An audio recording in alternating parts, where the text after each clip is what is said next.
الحمد لله نحمده ونستعينه ونستغفره ونعوذ بالله من شرور أنفسنا ومن سيئات أعمالنا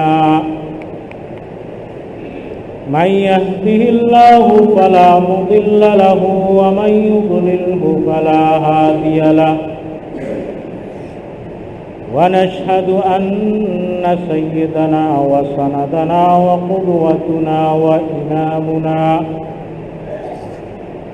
محمدًا عبده ورسوله الذي أرسله بالحق بشيرا ونذيرا وداعيا إلى الله بإذنه سراجا وقمرا منيرا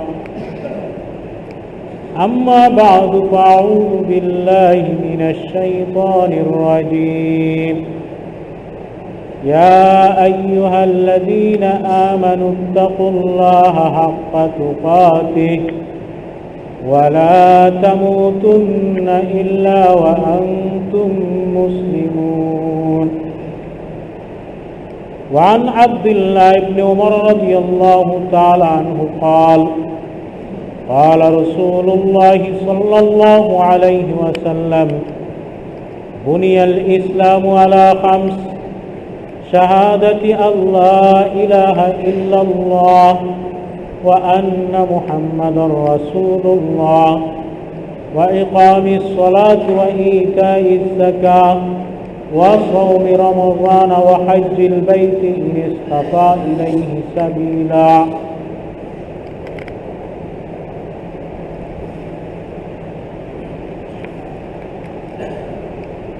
সম্মানিত উপস্থিতি, আল্লাহ রাব্বুল আলামিনের অশেষ মেহেরবানি যে আল্লাহ তাআলা আজকের এই জুমার দিনে আমাদেরকে আল্লাহর ঘর মসজিদে আসার তৌফিক দিয়েছে। এই জন্য বলি আলহামদুলিল্লাহ।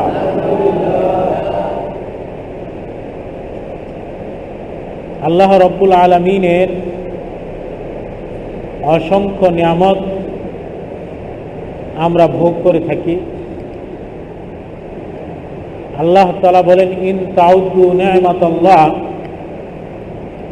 যদি তোমরা আল্লাহর নিয়ামত সমূহকে গণনা করতে যাও ফালা তাহসুহা, তাহলে গণে শেষ করতে পারবে না।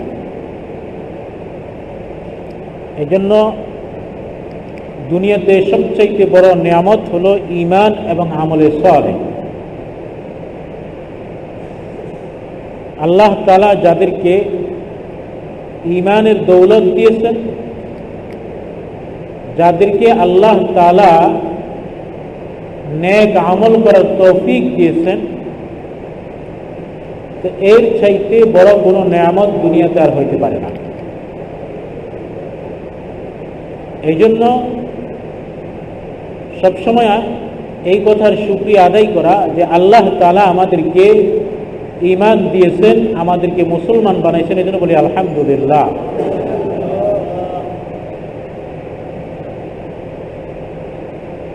আব্দুল্লাহ ইবনে উমর রাদিয়াল্লাহু তাআলা আনহু থেকে একটি হাদিস বর্ণিত। তিনি বলেন বুনিয়াল ইসলামু আলা 5,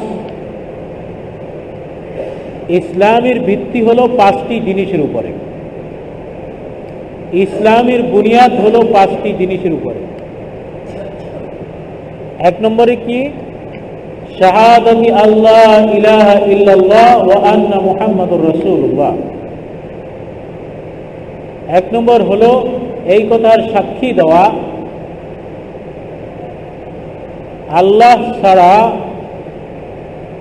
সত্যিকার কোনো ইলাহ নাই, আল্লাহ ছাড়া সত্যিকার কোনো উপাস্য নাই।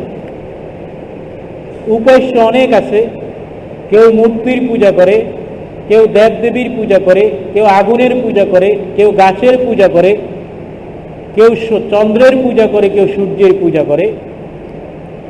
এগুলাকে তারা উপাস্য মনে করে, কিন্তু এগুলা কেউ কোনটি সত্যিকার ইলাহ বা উপাস্য নয়। একমাত্র ইলাহে হক, সত্যিকার উপাস্য হল ইল্লাল্লাহ, আল্লাহ রাব্বুল আলামিন, আল্লাহ সুবহানাহু ওয়া তাআলা। এই কথার সাক্ষী দেওয়া। আর ওয়া আন্না মুহাম্মাদুর রাসূলুল্লাহ, মুহাম্মদ সাল্লাল্লাহু আলাইহি ওয়াসাল্লাম তিনি আল্লাহর পক্ষ থেকে প্রেরিত একজন নবী এবং রাসূল। আল্লাহ তাআলা আহকাম নিয়ে, বিধান দিয়ে আল্লাহ তাআলা মুহাম্মদুর রাসূলুল্লাহ সাল্লাল্লাহু আলাইহি ওয়াসাল্লামকে দুনিয়াতে পাঠাইছেন। তিনি বাল্লাগাল উম্মাহ ওয়া আদ্দাল আমানাহ, তিনি উম্মতের কাছে আল্লাহর পক্ষ থেকে যে দ্বীন ছিল সেই দ্বীন উম্মতের কাছে পৌঁছাই দিয়েছেন।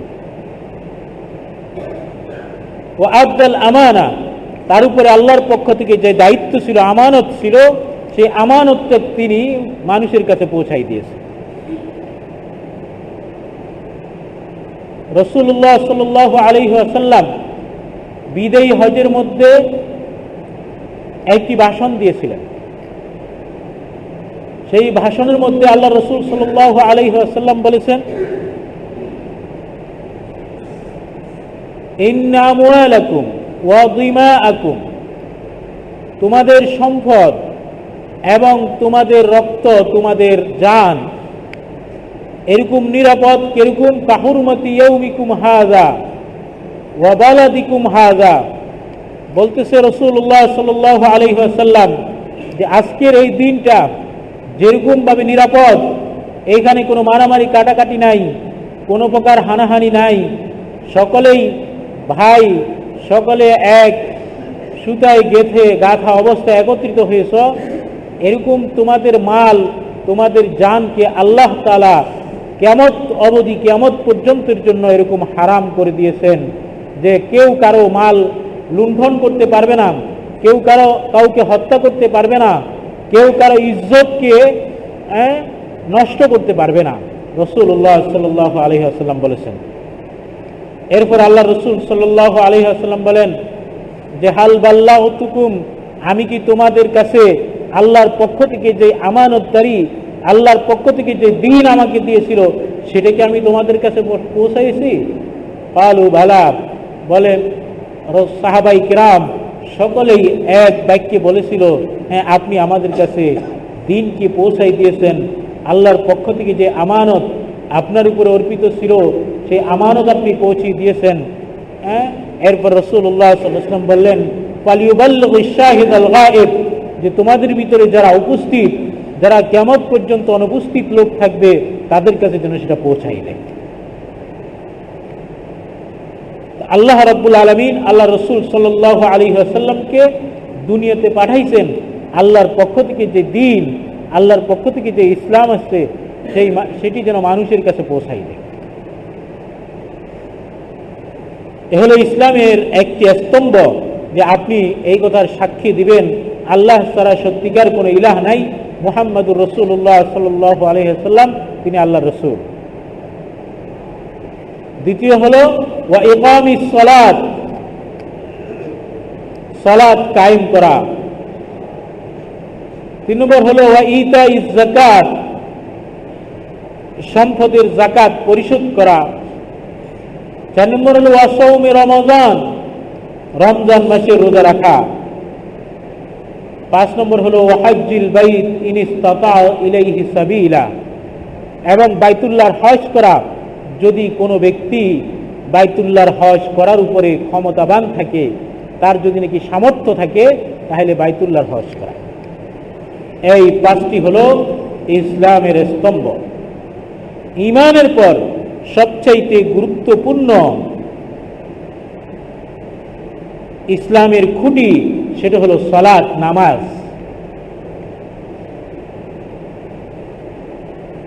ওমর রাদিয়াল্লাহু তাআলা আনহু তার খেলাফতের যুগে যে সমস্ত আমির ছিলেন, যে সমস্ত গভর্নর ছিলেন, তাদের কাছে চিঠি দিলেন, আহাম্মুশ শাইয়্যা ইনদি আস-সালাত, আমার নিকট সবচেয়ে গুরুত্বপূর্ণ দায়িত্ব হলো তোমাদের নামাজ। ফামান আদ্দাহা, যে ব্যক্তি নামাজকে ঠিকমতো আদায় করলো, হ্যাঁ, সে তার সমস্ত দায়িত্ব আদায় করবে। আর ওয়ামান যায়্যাহা, আর যে ব্যক্তি নামাজের দায়িত্বকে পালন করবে না, নামাজকে সময় মতো আদায় করবে না, নামাজকে সে গুরুত্ব দিবে না, ফাহুয়া আযয়াউ লিমা সিওয়াহু, ওই ব্যক্তি অন্যান্য দায়িত্বকে আরো বেশি নষ্ট করবে, অন্যান্য দায়িত্বের প্রতি আরো বেশি অবহেলা করবে যে ব্যক্তি নামাজে অবহেলা করবে।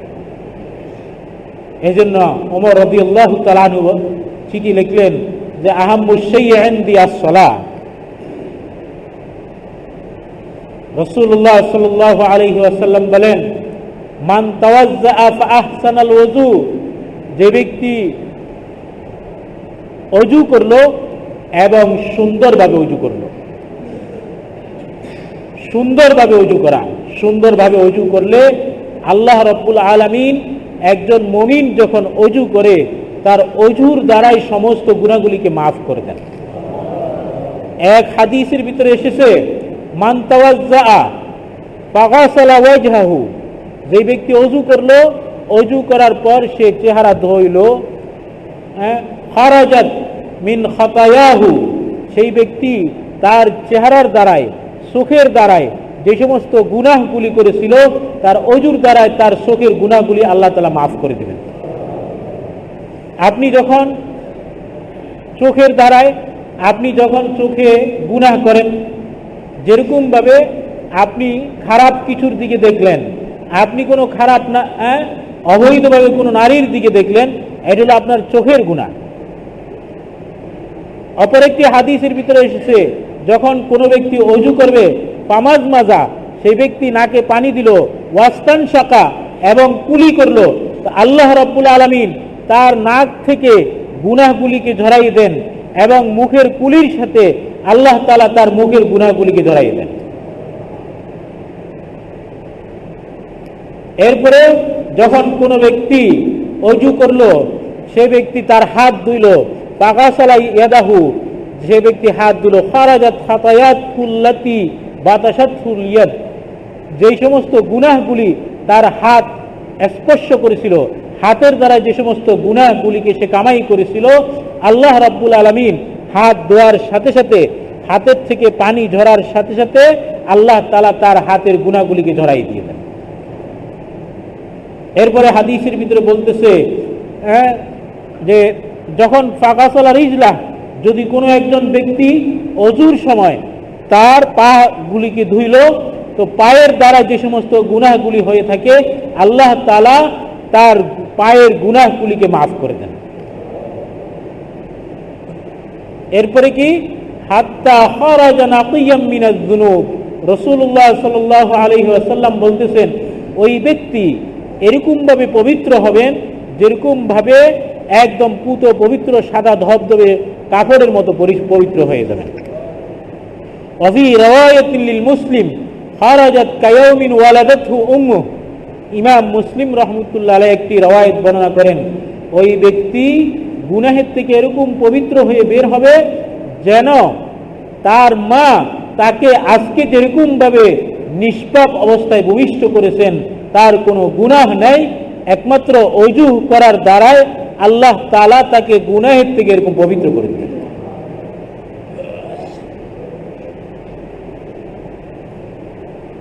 وعن أبي هريرة رضي الله تعالى عنه قال قال رسول الله صلى الله عليه وسلم ألا أدلكم على ما يمحو الله به الخطايا ويرفع به الدرجات। আবু হুরায়রা রাদিয়াল্লাহু তাআলা আনহু থেকে একটি হাদিস বর্ণিত, রাসূলুল্লাহ সাল্লাল্লাহু আলাইহি ওয়াসাল্লাম বলেন, আমি কি তোমাদেরকে এমন একটি বিষয় বাতলিয়ে দিব, ইয়ামহুল্লাহু বিহিল খাতায়া, যার দ্বারাই তোমাদের গুনাহগুলিকে আল্লাহ তাআলা মাফ করে দিবেন, ওয়ায়ারফাউ বিহিদ দারাজাত, এবং তোমাদের মর্যাদাকে বৃদ্ধি করে দিবেন, তোমাদের সম্মানকে বৃদ্ধি করে দিবেন। ক্বালু বালা, সাহাবায়ে কিরাম বললেন, ইয়া রাসূলুল্লাহ, আপনি আমাদেরকে বলে দিন। বলল, ইসবাগুল ওযু আলাল মাকারিহ, বলল যে যখন কষ্টের সময়, কষ্ট সত্ত্বেও যদি কোনো ব্যক্তি ওযুকে পরিপূর্ণভাবে করে, ভালোভাবে করে,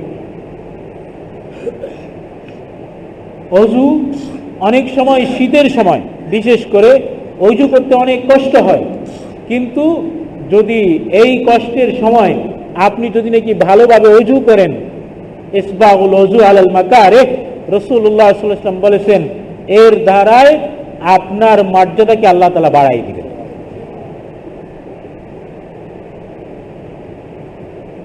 এরপরে আরেকটি কি, ওয়াকাসরাতুল খুতা ইলাল মাসাজিদ, বলছে যে আল্লাহ তাআলা যার দ্বারা তোমার গুনাহগুলিকে মাফ করে দিবেন, তার মধ্যে আরেকটি হলো কাসরাতুল খুতা ইলাল মাসাজিদ, বেশি বেশি করে মসজিদের দিকে গমন করা। অপর একটি হাদিসের ভিতরে এসেছে, মা মিন রাজুল মুমিনিন আও মুসলিমিন ইয়াতাওয়াজ্জা ফায়ুহসিনুল ওযু ফায়াখতু খাতওয়া। এরপরে বলতেছে যে যেই ব্যক্তি ঘরের ভিতরে ওযু করলো এবং সুন্দরভাবে ওযু করলো এবং তারপরে সে ঘর থেকে বের হলো, লা ইয়াখরুজুহু ইল্লা সালাত, লা ইউখরিজুহু ইল্লা সালাত, সে ঘর থেকে একমাত্র বের হয়েছে কি জন্য? ইল্লা সালাত, নামাজের উদ্দেশ্যে। আল্লাহ রাসূল সাল্লাল্লাহু আলাইহি ওয়াসাল্লাম ইয়াখতু বিহা, সে যখন নামাজের উদ্দেশ্যে বের হবে তো সে যখন একটি পা সামনের দিকে রাখবে আল্লাহ তাআলা তার একটি গুনাহকে মাফ করবে। এরপরে যখন আরেকটি পা সামনের দিকে রাখবে আল্লাহ তাআলা তার সম্মান এবং মর্যাদাকে বৃদ্ধি করে দিবেন।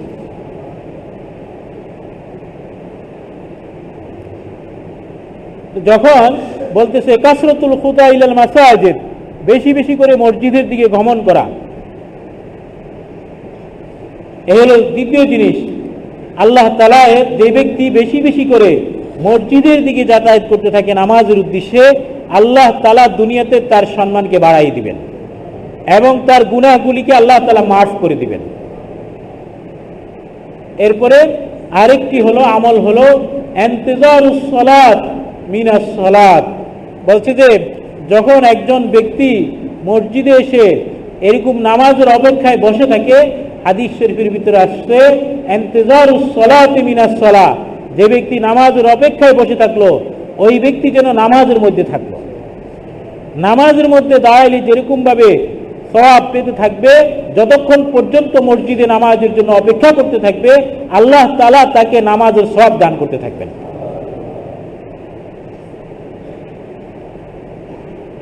রাসূলুল্লাহ সাল্লাল্লাহু আলাইহি ওয়াসাল্লাম বলতেছেন, ফাযালিকুমুর রিবাত ফাযালিকুমুর রিবাত ফাযালিকুমুর রিবাত, বলছে এই হলো আল্লাহর রাস্তায় নিজেকে আবদ্ধ রাখা।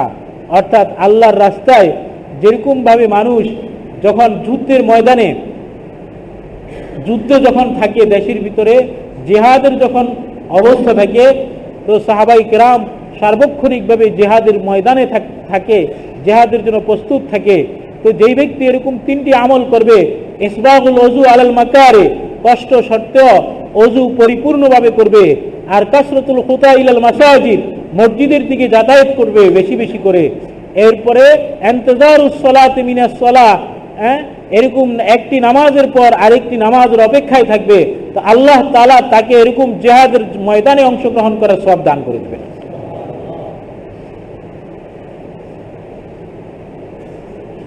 অপর একটি হাদিসের ভিতরে এসেছে, ইন্না উম্মতি ইউদআ ইয়াউমাল কিয়ামাহ গুররান মুহাজ্জালিন মিন আসারিল ওযু, বলছে যে কাল কিয়ামতের মাঠে আমার উম্মতদেরকে এরকম ডাকা হবে, গুররান মুহাজ্জালিন মিন আসারিল ওযু, তাদের ওযুর অঙ্গ প্রত্যঙ্গগুলি এরকম চিকচিক করে ঝলমল করে আলোকিত হতে থাকবে। আয়েশা রাদিয়াল্লাহু তাআলা আনহা রাসূলুল্লাহ সাল্লাল্লাহু আলাইহি ওয়াসাল্লামকে জিজ্ঞেস করলেন, ইয়া রাসূলুল্লাহ, যখন কিয়ামতের অবস্থা ভয়াবহ হবে, অসংখ্য মানুষ কিয়ামতের মাঠে এরকম উঠবে আর কারো বস্ত্র থাকবে না, সবাই বস্ত্রহীনভাবে উঠবে, এমত অবস্থায় আপনি কিভাবে আপনার উম্মতদেরকে চিনতে পারবেন? রাসূলুল্লাহ সাল্লাল্লাহু আলাইহি ওয়াসাল্লাম তখন একটি দৃষ্টান্ত দিয়ে বুঝাইলেন, এ আয়েশা, ধরো এখানে অনেকগুলি ঘোড়া রয়েছে, এই অনেকগুলি ঘোড়ার মধ্যে একটি ঘোড়া আছে যেটা চিৎকোপাল্লা, অর্থাৎ তার কপালে সাদা দাগ রয়েছে। রাসূলুল্লাহ সাল্লাল্লাহু আলাইহি ওয়াসাল্লাম বললেন যে যদি এতগুলা ঘোড়ার মধ্যে একটি ঘোড়া যদি নাকি এরকম চিত কপালে থাকে, তার কপালে যদি নাকি সাদা দাগ থাকে, এটা কি চিনতে কষ্ট হবে? আয়েশা রাদিয়াল্লাহু তাআলা আনহা বললেন, না, চিনতে কষ্ট হবে না, বরং সহজ হবে। বলল রাসূলুল্লাহ সাল্লাল্লাহু আলাইহি ওয়াসাল্লাম বললেন যে কাল কিয়ামতের মাঠে যারা আমার উম্মত হবে তাদের অজুর অঙ্গ প্রত্যঙ্গগুলি, যে সমস্ত অঙ্গগুলিকে অজুর মধ্যে দৌত করত, এই সমস্ত অঙ্গগুলি চিকচিক করে ঝলমল করে জ্বলতে থাকবে।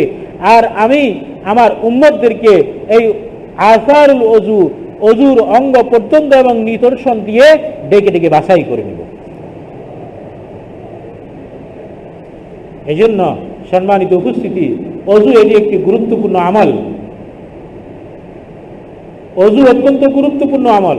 হাদিসের ভিতরে এসেছে যে ব্যক্তি অজু করলো, অজু করার পরে قال لا إله إلا الله وحده لا شريك له أشهد أن لا إله إلا الله وأشهد أن محمد رسول الله, এই কালিমাটা যে ব্যক্তি অজুর পরে পড়বে, ইমাম মুসলিম হাদিসটি বর্ণনা করেছেন, আল্লাহ তাআলা তার অতীত জীবনের সমস্ত গুনাহগুলিকে মাফ করে দিবেন।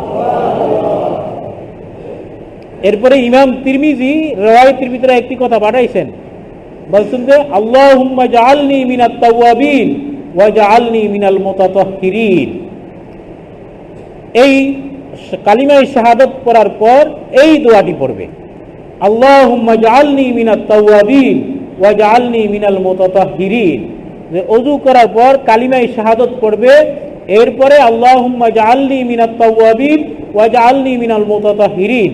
ইমাম তিরমিজি এটুক বাড়াইছেন, হাদিস সহিহ। এই কথাটুক যে ব্যক্তি পড়বে অজুর পরে, আল্লাহ তাআলা তার অতীত জীবনের সমস্ত গুনাহগুলি মাফ করে দেবেন। এই জন্য আমরা চেষ্টা করব সুন্দরভাবে অজু করে এরপরে দোয়াটা পড়ব। অনেককেই দেখা যায় যে এরকমভাবে হাত উঁচা করে এই দোয়া পড়ার সময়, বা দোয়া পড়ার যে কোন সময় উঠায় দেখি, কিন্তু হাদিসের ভিতরে এই কথাটি নাই, এটা দরকার নাই, এটা করবেন না। বরং শুধু আপনি দোয়াটা পড়বেন, পড়লে আল্লাহ তাআলা আপনার অতীত জীবনের গুনাহগুলি মাফ করে দিবেন। এরপরে যখন কোনো ব্যক্তি অজু করবে, অজু করার পরে মসজিদে প্রবেশ করবে, হাদিস শরীফের ভিতরে আসছে ইযা দাখালা আহাদুকুমুল মসজিদ ফালা ইয়াজলিসান্না হাত্তা ইউসাল্লি রাকাতাইন ওয়া ফি রিওয়ায়াতিন হাত্তা ইয়ারকা রাকাতাইন। যে যখন কোনো ব্যক্তি মসজিদে প্রবেশ করবে, মসজিদে প্রবেশ করার পর ফালা ইয়াজলিসান্না, ওই ব্যক্তি 2 রাকাত নামাজ পড়া ছাড়া যেন না বসে। প্রথমে 2 রাকাত নামাজ পড়বে, তারপরে বসবে। অপর একটি হাদিসের ভিতরে এসেছে ইযা দাখালতুমুল মসজিদ, যখন তোমরা মসজিদে প্রবেশ করবে, আদু হুকুকাহু, কোন রাওয়ায়াতে আছে উতু হুকুকাহু, তোমরা মসজিদের হক আদায় করো। ক্বালু মা হাক্কুল মসজিদ ইয়া রাসূলুল্লাহ, মসজিদের হক কি? ক্বালা সালা রাকাতাইনি ক্বাবলা আন তাজলিস, বলছে যে বসার পূর্বে 2 রাকাত নামাজ পড়া, এটা হলো মসজিদের হক। এজন্য যখন আপনি মসজিদে প্রবেশ করবেন, মসজিদে প্রবেশের সাথে সাথে বসার আগে 2 রাকাত নামাজ পড়বেন, এটা হলো মসজিদের হক। হাদিস শরীফের ভিতরে আসছে দাখালা রাজুলুন ইয়াউমাল জুমআহ, এক ব্যক্তি, রাসূলুল্লাহ সাল্লাল্লাহু আলাইহি ওয়াসাল্লাম এরকম খুতবা দিচ্ছেন, এক ব্যক্তি মসজিদে প্রবেশ করেছেন, মসজিদে প্রবেশ করে লোকটি সাথে সাথে বসে গেছে। রাসূলুল্লাহ সাল্লাল্লাহু আলাইহি ওয়াসাল্লাম দেখতে পেয়েছেন, দেখে রাসূল জিজ্ঞেস করলেন আসাল্লাইতা রাকাতাইন, তুমি কি 2 রাকাত নামাজ পড়ছো? ক্বালা লা ইয়া রাসূলুল্লাহ। ক্বালা কুম ফাসাল্লি রাকাতাইন, বলছে তুমি দাঁড়াও, ফাসাল্লি রাকাতাইন, তুমি 2 রাকাত নামাজ পড়ো। ইমাম মুসলিম বর্ণনা করেছেন ফাসাল্লি রাকাতাইনে খাফিফাতাইন, তুমি হালকাভাবে 2 রাকাত নামাজ পড়ো, অর্থাৎ সংক্ষিপ্ত 2 রাকাত নামাজ পড়ো, তারপরে তুমি বসো। এতে বোঝা যায় যদি কোনো ব্যক্তি জুমার দিনও ইমাম খুতবা দিচ্ছে, এই অবস্থাতেও যদি কোনো ব্যক্তি মসজিদে প্রবেশ করবে, তাহলে তাকে আগে অবশ্যই 2 রাকাত নামাজ পড়তে হবে। তবে খুতবা অবস্থায় ওই 2 রাকাত নামাজ রাকাতাইন খফিফাতাইন সংক্ষিপ্ত আকারে পড়বে। আমাদের দেশে একটি গলত মাসলা আছে যে যখন ইমাম সাহেব খুতবা দেয় তখন কোনো নামাজ নাই, কথা নাই। অবশ্য এই সম্পর্কে একটি জয়ীফ হাদিস আছে, তিবরানি বর্ণনা করেছেন। সেটা হলো এই, ইজা সাইদাল ইমামুল মিম্বার ফালা সলাতা ওয়ালা কালামা, যখন ইমাম সাহেব মিম্বরে আরোহণ করে তখন কোনো নামাজ নাই, কথা নাই। কিন্তু হাদিসটি জয়ীফ, দুর্বল। তবে সহি মাসলা হলো এই, যখন কোনো ব্যক্তি জুমার দিন ইমাম সাহেব খুতবা দিচ্ছেন, এমত অবস্থায় মসজিদে প্রবেশ করেছে, সেই ব্যক্তি 2 রাকাত নামাজ পড়ে নেবে। আর কোনো ব্যক্তি মসজিদে আগের থেকেই প্রবেশ করেছে এবং বসে আছে, এখন ইমাম সাহেব খুতবা দিচ্ছে, এমত অবস্থায় সে দাঁড়াইছে, দাঁড়াইয়া 2 রাকাত নামাজ পড়তেছে, এটা নিষেধ আছে। এই জন্য এই হাদিসের সহি হলো এই যে যখন ইমাম সাহেব, আপনি আগের থেকে মসজিদে বসে আছেন কিন্তু ইমাম সাহেব খুতবা দিচ্ছে, এমত অবস্থায় আপনি দাঁড়াইলেন 2 রাকাত নামাজ পড়ার জন্য, এই সম্পর্কে মাসলা হলো যে না, এখন আপনি নামাজ পড়তে পারবেন না, আপনি তো আগেই মসজিদে ঢুকে নামাজ পড়ে ফেলছেন। সুতরাং মনে রাখতে হবে যে মসজিদের হক হলো, আপনি যখন মসজিদে প্রবেশ করবেন তো আপনি 2 রাকাত নামাজ পড়বেন। এরপরে ইন্তেজারুস সালাত, আপনি যখন নামাজের অপেক্ষা করবেন, ইন্তেজারুস সালাতি মিনাস সালাহ, নামাজের অপেক্ষায় যতক্ষণ পর্যন্ত থাকবেন, এই হলো নামাজের ভিতরেই থাকবেন। আপনি তাসবিহ, আপনার তাহলিল, আপনার বসা, এটা পুরোটাই আল্লাহ রাব্বুল আলামিন আপনার জন্য সওয়াবের খাতায়, নামাজের সওয়াবের খাতায় লিপিবদ্ধ করে দেবেন। সম্মানিত উপস্থিতি, অনেক মানুষ আছে যারা মসজিদে এসে নামাজ পড়ে না, ঘরে নামাজ পড়ে। রাসূলুল্লাহ সাল্লাল্লাহু আলাইহি ওয়াসাল্লাম বলতেছেন, সালাতুল ফজর তুফজালু বিসালাতিল জামাআহ বি27 দারাজা। যদি কোনো ব্যক্তি একা নামাজ পড়ে আর যদি নাকি জামাতে নামাজ পড়ে, এক রওয়ায়াতের মধ্যে এসেছে যে আল্লাহ তাআলা জামাতে নামাজ যে পড়বে তাকে 25 গুণ সওয়াব বাড়াই দিবেন। অপর একটি বর্ণনার ভিতরে আছে তাকে 27 গুণ সওয়াব বাড়াই দিবে। অপর একটি হাদিসের ভিতরে এসেছে, রাসূলুল্লাহ সাল্লাল্লাহু আলাইহি ওয়াসাল্লাম বলেন, লাকাদ হামামতু আমুরা রাজুলান তুসাল্লি বিন্নাস, আমার ইচ্ছা হয় যে আমি একজন মানুষকে নামাজের জন্য দাঁড়া করাই দিব, সে মানুষের সাথে নামাজ পড়াইবে, আর কিছু লোককে বলবো যে তোমরা লাকড়ি একত্র করো, এবং যে সমস্ত লোকেরা মসজিদের জামাতে আসে নাই, নামাজ পড়ে নাই, ঘরের ভিতরে বসে আছে, আমি তাদের বাড়ি ঘরকে জ্বালাই দিব। বলেন নাউজুবিল্লাহ। সুতরাং হাদিসের দ্বারা বোঝা যায় যে যে সমস্ত মানুষ মসজিদে এসে নামাজ পড়ে না, যে সমস্ত মানুষেরা মসজিদ থেকে বিরত থাকে, ঘরে নামাজ পড়ে, রাসূলুল্লাহ সাল্লাল্লাহু আলাইহি ওয়াসাল্লাম তাদের বাড়ি ঘর জ্বালাই দেওয়ার জন্য হুমকি দিয়েছেন। অন্য একটি রওয়ায়াতের মধ্যে আসছে, যদি তাদের বাড়ি ঘরের ভিতরে মহিলারা না থাকতো, তাদের বাড়ি ঘরের ভিতরে বাচ্চা, ছোট নাবালেগ শিশু যদি না থাকতো, তাহলে আমি তাদের বাড়িঘর জ্বালাই দিতাম। এতে বোঝা যায়, হাদিসের দ্বারা বোঝা যায় যে শিশু বাচ্চাদের জন্য মসজিদের জামাতে আসা ফরজ নয়, মহিলাদের জন্য মসজিদের জামাতে আসা ফরজ নয়। কারণ রাসূল সাল্লাল্লাহু আলাইহি ওয়াসাল্লাম বলেছেন, যদি মহিলারা যদি না হইতো তাহলে আমি তাদের বাড়িঘর জ্বালাই দিতাম। এতে বোঝা যায় যে মহিলাদের জন্য মসজিদের জামাতে আসা ফরজ নয়। তবে রাসূলুল্লাহ সাল্লাল্লাহু আলাইহি ওয়াসাল্লাম বলেছেন, লা তামনাউ ইমা আল্লাহিল মাসাজিদা ওয়া বুয়ুতুহুন্না খায়রুল লাহুন্না, যদি কোনো মহিলারা মসজিদে আসতে চায় তবে তাদেরকে কেউ বাধা দিতে পারবে না। ধরেন আপনার স্ত্রী, সে বলছে যে আমি মসজিদে যাই নামাজ পড়বো, তাহলে আপনি কিন্তু তাকে বাধা দিতে পারবেন না। কারণ রাসূলুল্লাহ সাল্লাল্লাহু আলাইহি ওয়াসাল্লাম বলেছেন, লা তামনাউ, তোমরা নারীদেরকে মসজিদে আসতে বারণ করবে না, বাধা দিবে না। কিন্তু আমাদের দেশের পরিবেশটা এরকম হয়ে গিয়েছে যে আমরা নারীদেরকে, মহিলাদেরকে মসজিদে প্রবেশ করা এটাকে দোষণীয় মনে করি। অথচ রাসূলুল্লাহ সাল্লাল্লাহু আলাইহি ওয়াসাল্লাম এর যুগে এই ইতাকাফা রাসূলুল্লাহ সাল্লাল্লাহু আলাইহি ওয়াসাল্লাম ফিল মসজিদ, রাসূল নিজে মসজিদে ইতিকাফ করেছেন, ওয়া ইতাকাফা বাদাহু আজওয়াজুহু, রাসূলের পরে রাসূলের স্ত্রীরা মসজিদে ইতিকাফ করেছেন। কিন্তু আমাদের দেশে মহিলা মানুষ মসজিদে প্রবেশ করবে, এটা যেন কেমন দোষণীয় ব্যাপার হয়ে গেছে। মহিলারা যদি মসজিদে প্রবেশ করতে না পারে, আজকের যে জুমার খুতবা হচ্ছে, আজকে যে মসজিদে তালিম হচ্ছে, মহিলা তো শিখতে পারতেছে না। দুনিয়ার সব কাজ মসজিদে মহিলারা করতে পারে, বাজারে যায় বাধা দেয় না, মার্কেটে যায় বাধা দেয় না, বেপর্দা হয় বাধা দেয় না, হ্যাঁ, মহিলারা মাটি কাটতেছে, বাধা নাই, মহিলারা চাকরি করতেছে, বাধা নাই, সব কাজ করতে আসছে। কিন্তু মসজিদে আসলে কেমন যেন মহিলাদের প্রতি আমরা একটা বৈষম্য করে থাকি। এই জন্য মসজিদ বানানোর সময় এরকম লক্ষ্য রাখা উচিত যে মসজিদ মহিলারা যদি নামাজ পড়তে চায় তাদের জন্য জায়গার ব্যবস্থা রাখা। আল্লাহ রসুল সাল্লাল্লাহু আলাইহি ওয়াসাল্লাম বলছেন, লা তামনাউ ইমা আল্লাহিল মাসাজিদ, তোমরা মহিলাদেরকে মসজিদে আসতে নিষেধ করিও না, তবে বুয়ুতুহুন্না খায়রুল লাহুন্না, হ্যাঁ তাদের জন্য তাদের ঘরে নামাজ পড়া উত্তম, তাদের জন্য তাদের ঘরে নামাজ পড়া উত্তম। এটা ঘরে নামাজ পড়ার প্রতি উৎসাহ দিয়েছে। কিন্তু তারা যদি মসজিদে আসতে চায় তাদেরকে কোনোভাবে বাধা দেওয়া যাবে না। তারা মসজিদে আসতে চাইলে তাদেরকে জন্য মসজিদে ব্যবস্থা রাখতে হবে। আর মসজিদে আসলে অনেক সময় এরকম হবে যে তারা মসজিদের ইসলামী তালিম শুনতে পারবে, খুতবা শুনতে পারবে, মাসলা মাসাইল শুনতে পারবে, জানতে পারবে, তখন দ্বীনের বুঝ তাদের মধ্যে আসবে। এই জন্য বলতেছিলাম যেটা, সেটা হলো জামাতে নামাজ পড়া। যা রাজুলুন যরীরুল বাসার, হাদিসের ভিতরে এসেছে এক ব্যক্তি অন্ধ রাসূলুল্লাহ সাল্লাল্লাহু আলাইহি ওয়াসাল্লামের দরবারে এসেছে। কোন রওয়ায়াতের ভিতরে যা রাজুলুন আমা, একজন অন্ধ ব্যক্তি রাসূলুল্লাহ সাল্লাল্লাহু আলাইহি ওয়াসাল্লামের দরবারে এসেছেন। বলতেছে, ইয়া রাসূলুল্লাহ ইন্নী যরীরুল বাসার, আমি অন্ধ, আমি চোখে দেখি না।